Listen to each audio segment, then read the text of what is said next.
everyone here, everyone in this room, has the potential to be an outstanding speaker. Everyone in this room has the potential, perhaps yet untapped, to be every bit as effective as this speaker.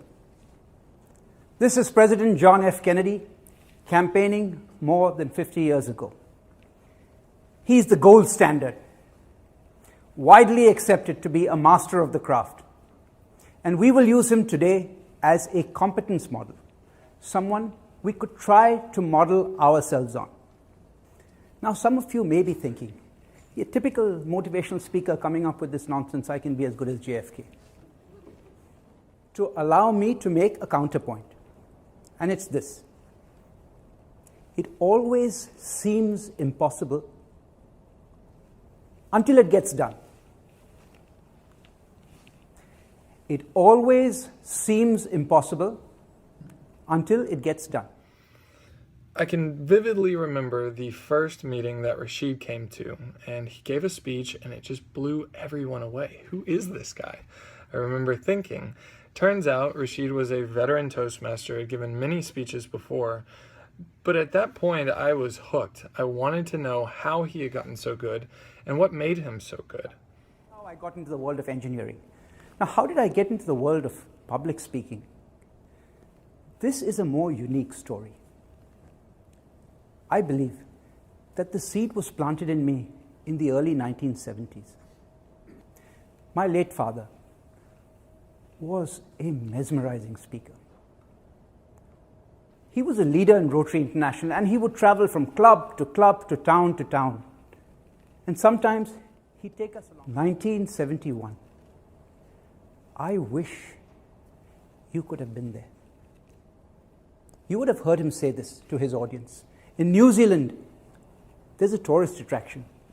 Visitors, they get into a boat and they're rowed into a cave.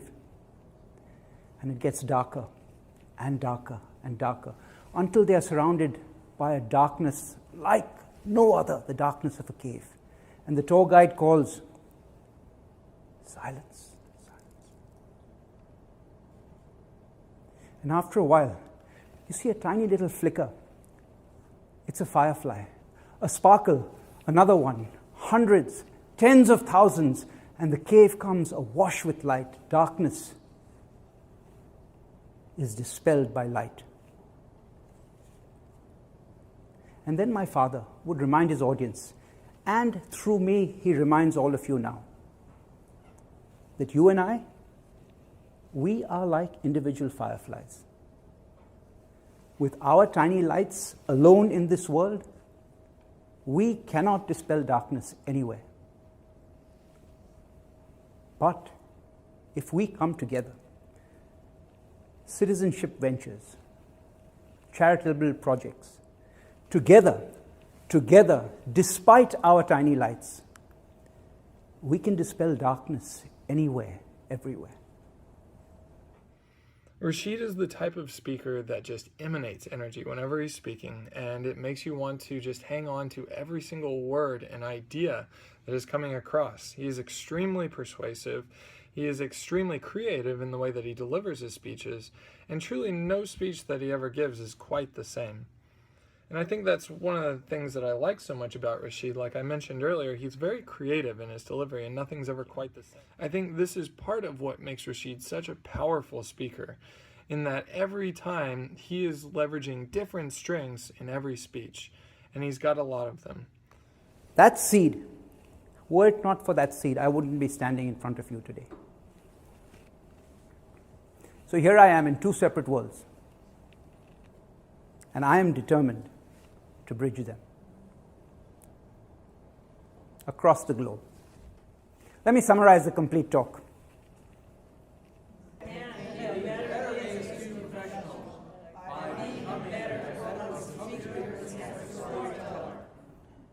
I'm never wrong. Am I right? Is that a fact? Am I modest? It's a fact. I'm going to end with a slightly unusual ending because I'm an engineer. I heard a YouTube talk of a venture capitalist What works is a prototype. How can I try to bring prototyping into this in a way that you buy? I'm going to just try to give you the best example of a prototype to show you the power of public speaking. So I am going to do 5 minutes, 1/3 of a great speech. We observe today not a victory of party, but a celebration of freedom, symbolizing an end as well as a beginning, signifying renewal as well as change. The energy, the faith, the devotion which we bring to this endeavor will light our country and all who serve it. And the glow from that fire can truly light the world. And so, my fellow Americans, ask not what your country can do for you. Ask what you can do for your country.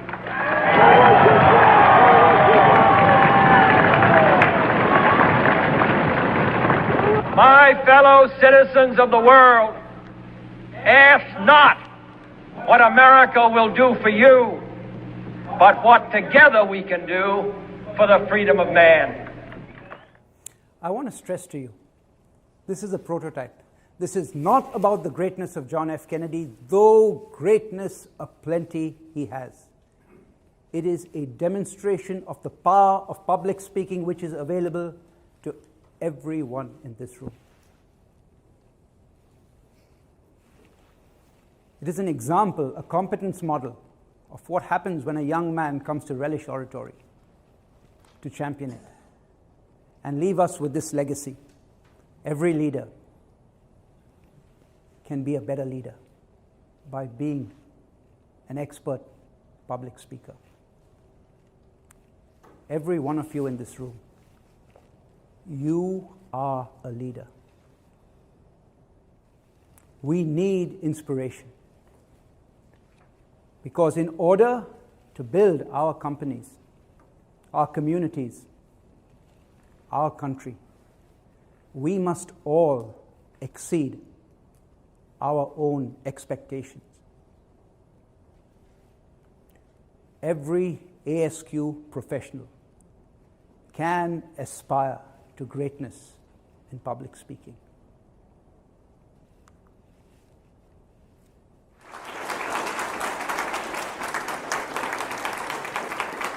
So with that to say, I can't speak highly enough about the things and all the talent that Rashid brings to the table and the impact that he has about those around him.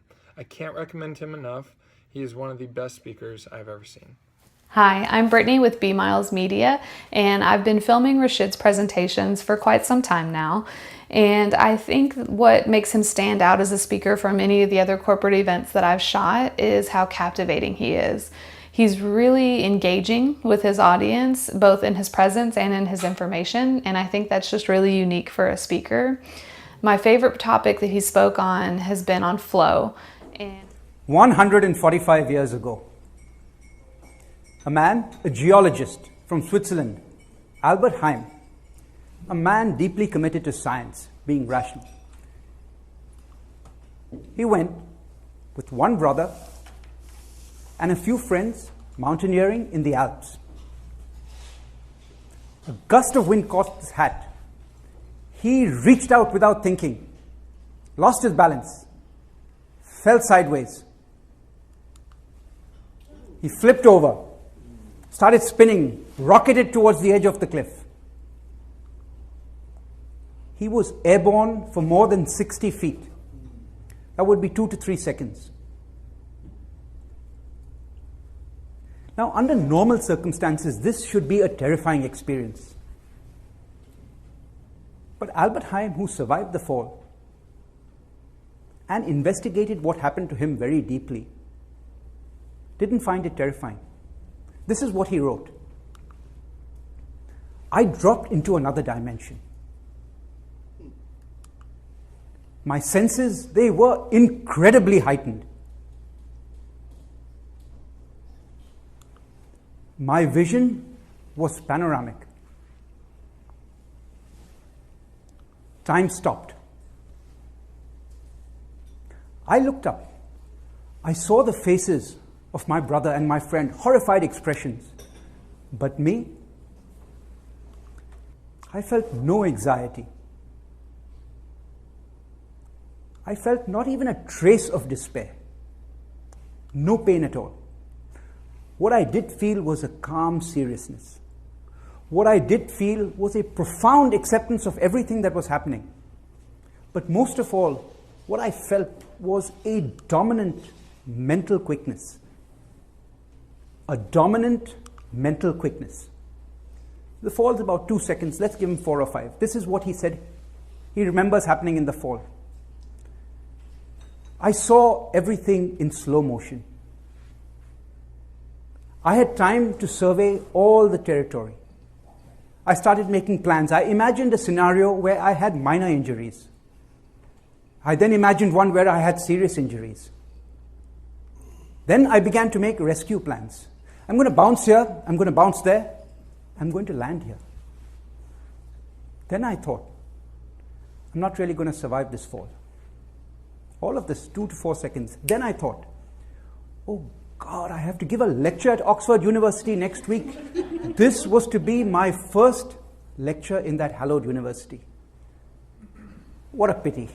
They're going to have to find someone else. Oh, I better try to protect my eyes. He tried to take his goggles off, but he didn't succeed.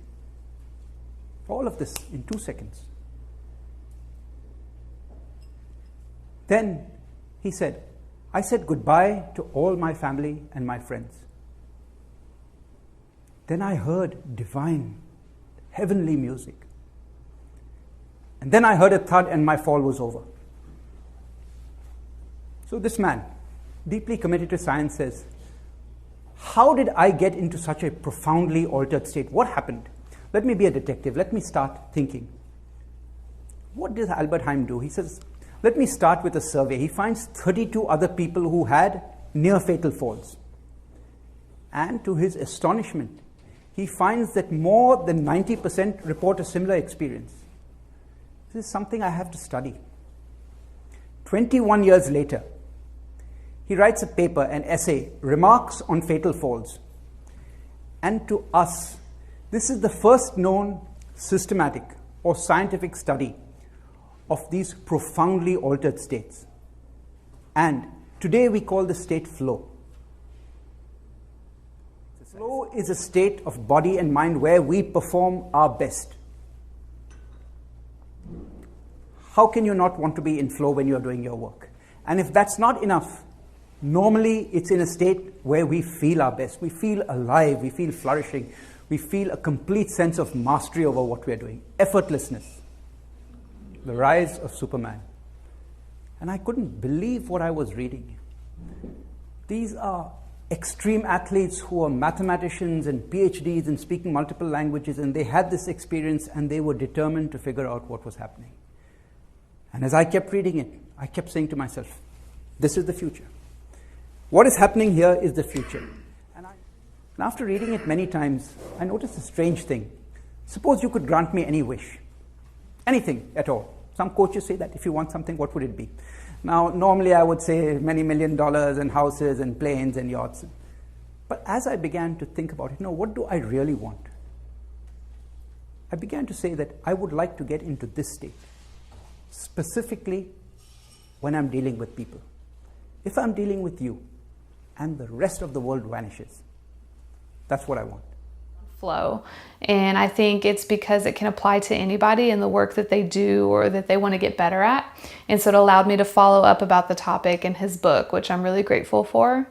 And I think he puts just the right amount of humor as well as history into his presentations that he's very obviously passionate about. And so you're really drawn into what he's saying, and then you end up learning a lot in the end, which I think is something that is kind of a breath of fresh air in today's presentations. He's very passionate about all of the talks that I have filmed, and it really comes across in his presentation. He has so much knowledge, and he does such a great job of sharing. Probably my 4th or 5th time listening to Rashid present. And I have to say, this evening, it was just a really great event, a fantastic speaker. Around the time I came here, on this landscape, the corporate landscape, there was a gem, a jewel, a brightly burning star, widely respected all over the world, spoken of in the highest of terms across the nation. Enron. Enron, when I came here, Enron was everywhere. And it's always a pride to have a company like this. The companies I used to look up to were Microsoft and Apple. But there was a difference. I couldn't understand how Enron made money. And I was a freshly minted MBA, so I even made an effort. But I didn't understand what they're doing. Then, in not a meeting like this, I ran into someone, I'd known him before, who was a computer contractor, working in Enron, dedicated to Enron. So I asked him, can you please explain to me how Enron makes money? But then he said something. He said, shall I tell you what I think? I think it's a terribly run company. I see people, just movers coming and moving furniture from this office to that office, from that office to this office. And I really think it's a badly run company. So the first I heard this opinion. And I couldn't help thinking, if you don't understand something, well, either I'm ignorant or there is some fraud. Something fraudulent about this. I won't be surprised if it shows up. And that is what happened. All the blame came on two people, or maybe you want to add Andrew Fastow. And here again, I started, there is something that we do. We glorify, glorify, glorify, and then we vilify, vilify, vilify. We tend to do that, but between this, there is a zone of objectivity where we do our best thinking. And in that zone, no part of this made sense to me. 2 people, 3 people, over and over you heard that they were able to recruit the best of the best from the best universities. Nobody could see that something is wrong. This doesn't make sense to me. What is happening if I'm not willing to glorify or vilify? This was a question that started playing in my mind. And more I began to get convinced that, amongst other things, this was a colossal failure of risk management. Just a thought that went into my mind. The risk managers didn't do their jobs, or they were suppressed so much that they couldn't do their jobs. First thing I want to deal with is leadership. It's so easy to criticize leadership. And no doubt they were fallible. And no doubt that there may have been flaws in their character. But I have reached this conclusion that were they so smart or so stupid that they just willfully let this happen? And I don't believe that I can credit more than 50% of the fault to willful fraudulence, to poor character. There's something more going on that we need to look into. And I believe that more than 50% of it comes down to negligence, ignorance, and delusion. And I'm not using this in a derogatory word. All of us are negligent of something. All of us are ignorant of many things. And all of us believe things that aren't true. First, I want to plant a seed. I want you to hold 2 thoughts and 2 critical skills in your mind right till the end of the presentation. The first one comes from Richard Feynman. It comes from the world of academia. He's a Nobel Prize winner, a great physicist, author, very famous man. And he told his students in one of his lectures, there's a famous series of Feynman lectures, the first rule is you must not fool yourself, and you are the easiest person to fool. Second comes from a sort of half politician, successful author from quite a while ago. It is extremely difficult to make a man understand something when his salary depends on him not understanding it. It is extremely difficult to make a person understand something when their values or their status or something along those lines depends on them not understanding it. And frequently, if you're a risk manager and you have to report to your boss, you will face this. Critical skill to overcome this objectivity, and I mean be neurotically rational. Keep saying to yourself, Rashid, this is the time to be neurotically rational. There's sometimes when I've got to be intuitive, sometimes I've got to judge, but when doing this work, be neurotically rational. And I believe this is one of the most underrated qualities, equanimity, complete balance, calmness. You don't get excited. You look at everything from all points of view.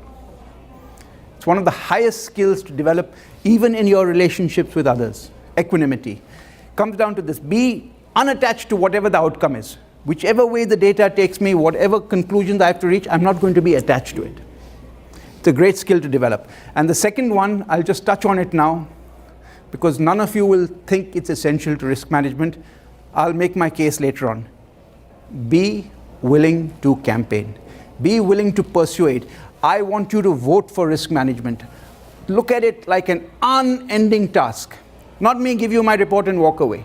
If you want the company to be safe, are you willing to take on the work of a campaigner?